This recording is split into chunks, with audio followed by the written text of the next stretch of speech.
Hey, what is up, my YouTubian subscribers? Secured here to do my discussion video. This isn't a review, even though it's gonna have some review-like aspects of Spider-Man Into the Spider-Verse. Now, if you couldn't tell, Spider-Man. Spectacular Spider-Man. Amazing Spider-Man. Raimi verse 1. Raimi verse 2.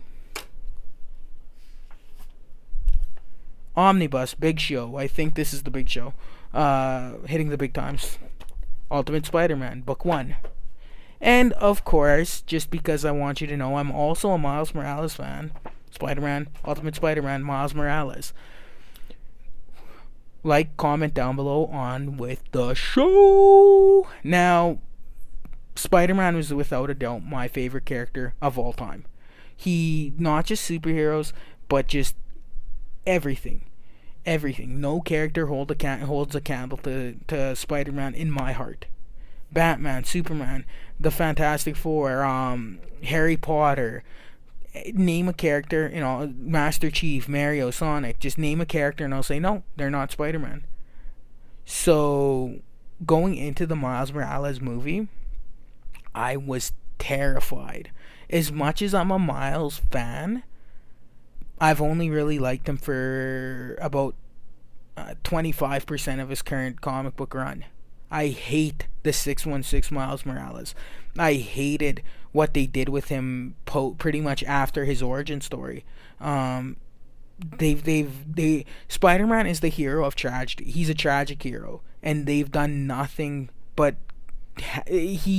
but good. He hasn't had no low moments. In what low moments there are, like his mother Rio Morales dying, were retconned out of the character later on. So and a lot of Miles' stories come at the expense of one of the better Spider-Man in my mind, the Peter Parker Spider-Man. They come at making him look like a goof. They come at making him look incompetent. They come at making him look like an inferior Spider-Man to the god that is Miles Morales. Like, there's a scene fairly early on in the 616 run where the Avengers are taken out by Blackheart. Spider-Man and Miles join the scene. Peter and Miles, I should say, not because they're both Spider-Men at this time. Peter's taken out, and then Miles takes out Blackheart with a venom sting. I'm like, that's not fucking Spider-Man. That's not what makes Spider-Man good. Spider-Man doesn't take out the big bads, or when he does, he has to fight tooth and nail, because Spider-Man isn't the fastest, he isn't the strongest, he isn't the most durable, his spider sense isn't the best weapon, he's just a hero with a lot of will. He's the king of willpower in the Marvel universe. There's a line in this movie, and it really hits home. It's Spider-Man always gets back up, and that's gonna be up there in my mind as with great power comes great responsibility. If people don't reference Spider-Man as Spider-Man gets back up, they're doing a disservice to Spider-Man as a character, because that is what Spider-Man does. He got bones broken. He's got, like, there's a line from there's a line, I'm gonna reference the Spider-Man PS4 game because I have it and loved it. He's talking to Yuri Watanabe about how many ribs he has broken after his first fight with the Sinister Six. And she's like, you have so many ribs broken, and he's like, that's good because I have so many bones left in my body unbroken. And it's just, that's really, like I said, that Spider-Man always gets back up mentality is what makes Spider-Man Spider-Man, and they reference it fairly early on, and that soothed my worries and my anxieties going into this movie.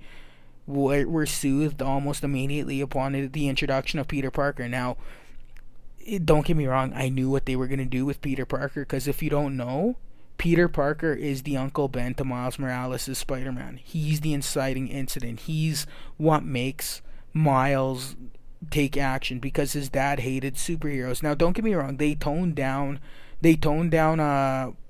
Miles' dad's hatred for superheroes. In the Ultimate Universe, he despises superheroes, but they tone that down to just, like, He just a dislike of them. He doesn't hate Spider-Man and sees that Spider-Man does some good, but he yeah, it's just toned down. That being said, what do I gotta say about this movie that hasn't already been said? Very little, actually. What makes this movie so good is that it holds a deep reverence for what makes Peter Parker's Spider-Man fantastic.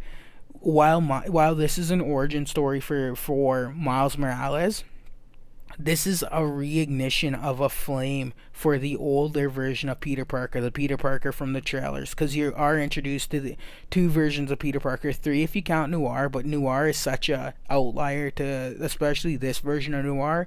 He's such an outlier that I'm just gonna address the two Peter Parkers who act like Peter Parker, and that is the older, more grizzled, more jaded Spider-Man, and the younger, jazzed up Spider-Man. Now, the younger Spider-Man, obviously, he's the one destined to die. You can tell just because of how his introduction works. He loves being Spider-Man. He's life is going good for him, and he's the Spider-Man of Miles's universe. So you know he's gonna die. Yeah, especially if you know anything about the Miles Morales origin story. You're like, yeah, that version of Spider-Man's done. But later on, you're introduced, and he is the deuteragonist. He's the second most important character in between Miles, whose movie is the who really is this is his movie, and the Kingpin, who is the villain of this movie. But this version of Peter Parker, he is not. When you're introduced to him, he's not likable. He's not relatable. He's jaded. He's old. He's grizzled. He's lived a hard life, and you can tell. Well, there's jokes made about it, like he's crying in the shower. He's got a little bit of a belly on him. He's not like this. Isn't the Mayday? This isn't Mayday Parker. This isn't the weird Spider-Man who irradiated Mary Jane with his cum. No, this is just a Spider-Man who's got old and who's lived a hard life. But then he meets Miles, and Miles reignites something within him, and you see that at the end of the day, that version of Peter Parker, no matter how jaded he became, was still Spider-Man. There are a bunch of fantastic scenes. One of the scenes is you can see his experience. One of the scenes is he's crawling through a vent. Miles is with him, and he's the Kingpin's the Kingpin's talking to another villain. I'm not gonna ruin it for you because she's amazing, but the Kingpin is talking about his super collider with her, and Peter's like, watch this. He's gonna say, you have 24 hours, and then the Kingpin says it. So you can tell that this is an experienced Spider-Man, someone who's been fighting for 22 years. This isn't some mook who gets taken out by a Venom sting, even though that happened and it was an amazing scene. It's just great. Yeah, they do the Spider-Man. Peter gets taken out by Miles, but even though they do that, there's never a moment where Miles is the better Spider-Man. He did that completely on accident. There wasn't a fight where Miles was sticking to the wall and goes invisible and hides from Peter. No, they don't do none of that shit. No, Miles lashes out, catches Peter off guard, and knocks him unconscious. That being said, immediately that's downplayed because immediately he tells Miles, as Miles is trying to interrogate Peter, he's like, yeah, you shouldn't watch your mouth, you watch the hands, because he immediately breaks free from Miles's he has him strapped up to a punching bag, locked up. So he's like, watch the hands, not the mouth. And it's like, okay, this is a very skilled version of Peter Parker still. Even though he's older, even though he's jaded, he's still the amazing Spider-Man.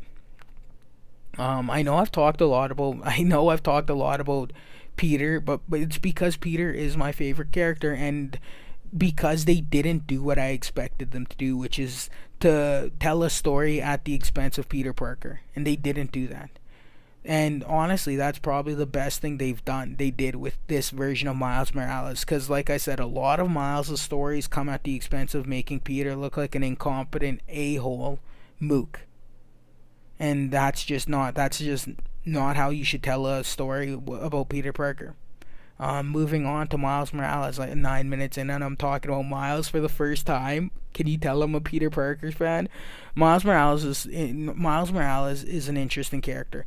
He's not as smart as Peter Parker. He's not as skilled as Peter Parker, but he made a promise to his version of Peter Parker, the younger, the more jazzed up, more excited Peter, the more loving life Peter Parker, that he's gonna save the world, and not just save the world, but save the multiverse.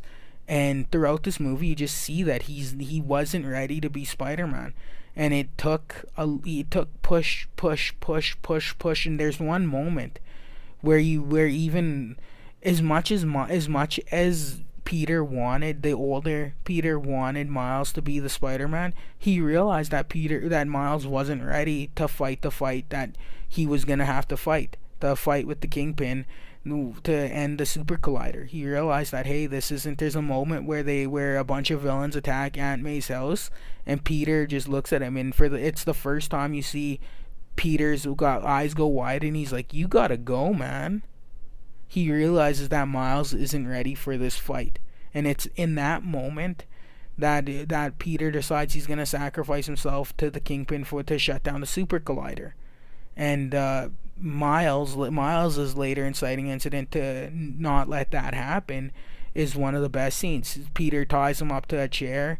He webs him up to a chair, and he's like, he after trying to force Miles to venom sting him, trying to force him to go invisible, Miles can't. And that's the moment. Miles asks Peter when he'll know if he'll be ready to be Spider-Man, and Peter looks back at him, says, "It's not. He won't know. It's a leap." And yeah, Miles breaks free from the webs, does the leap, and becomes Spider-Man. And it's just that build up. Pretty much 75% of the movie, Miles isn't Spider-Man. He's just a kid in a Spider-Man outfit, and it's amazing that they built up to this moment where he becomes Spider-Man, and you buy it that he's become Spider-Man. And I don't know. I've seen this movie 4 times, and I recommend it.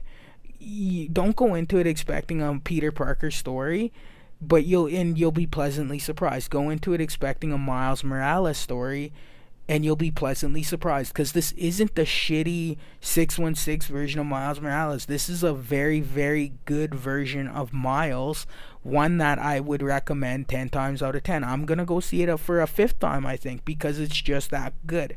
Especially since Aquaman doesn't seem very good to me. Anyways, like, comment down below on. See you later.